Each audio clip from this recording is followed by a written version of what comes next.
Yes, it's back from the dead. So, a little background on what was happening with the shop vac. So, shortly after the bearing replacement, I thought that I put on the bearing too high, so I tapped it a little lower. It caused insane vibration, which made it sound like it was gonna blow up. So I stopped using it for a while. I did some work on the fan and tried my best to clean it, but the vibration just kept going, and I ultimately had to swap out the motor on this one for my all-around.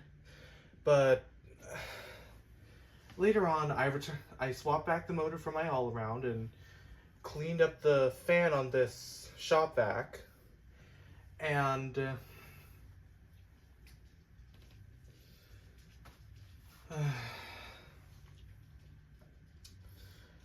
turns out I just needed to soak the fan in vinegar. It cleaned up really well.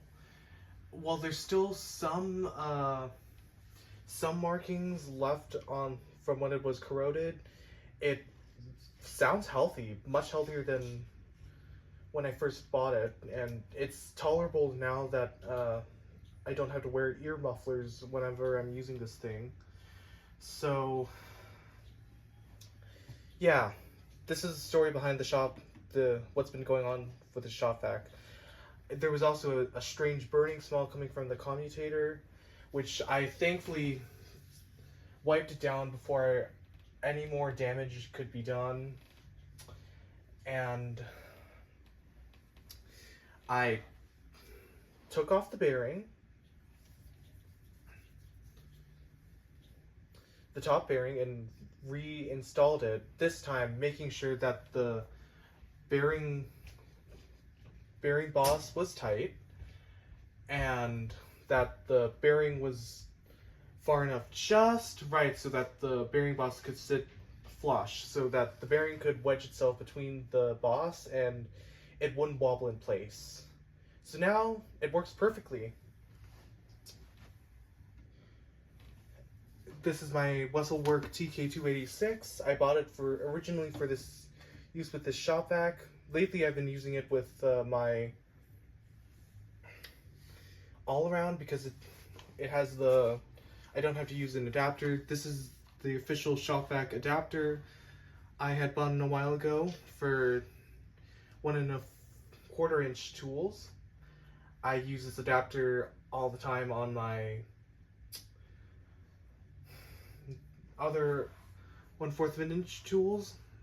They're pretty common, and thankfully shop vac gives you the courtesy to use household vacuum tools with their shop vacs.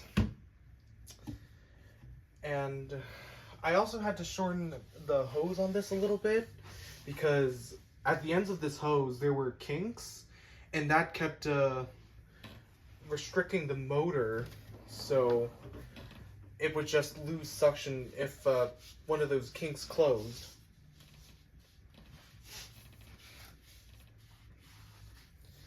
And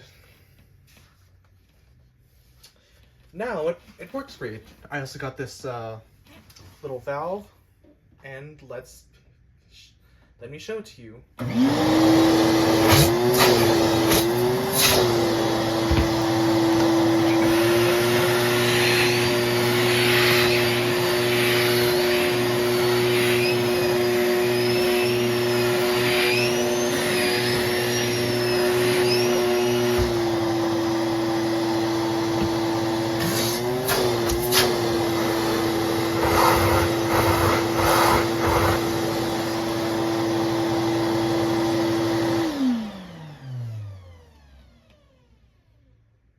As you can see, it runs much better with those bearings installed. And now I have a working shop vac I could use all around the house as my semi-central vacuum cleaner. Thanks for watching this update, and I hope to see you next video. Bye! And before I go, as you can see on the carpet, it made the TK286 made really good agitation lines, and yeah, I would definitely recommend pairing this TK286 with a shop vac. It gives you a good canister for a cheap price. You can simply buy HEPA filters for these or high efficiency filters, and boom, you have yourself a makeshift canister vacuum, or in this case, a semi-central vacuum with the maneuverability of a stick vac and the power of an upright. So there you have it, my Shop Vac QSP Pro, all up and running and fixed. No more of that destructive vibration, no more bearing noises, no more nothing. Just pure performance and healthy motor sounds. So yeah, that's it for this video. Sorry for dragging this on for too long. I just left out some things I wanted to say earlier. So yeah, there you have it. The Shop Vac QSP Pro, all fixed up, running, ready to go, and healthy again, thanks to the new bearings I installed, and all my hard work on it. The fan, I may need to replace it in the future, but for now, it's running healthy, it's running strong, and it'll provide me for good use for the next few years. And silent use as well, because it's a QSP. So, thank you for watching.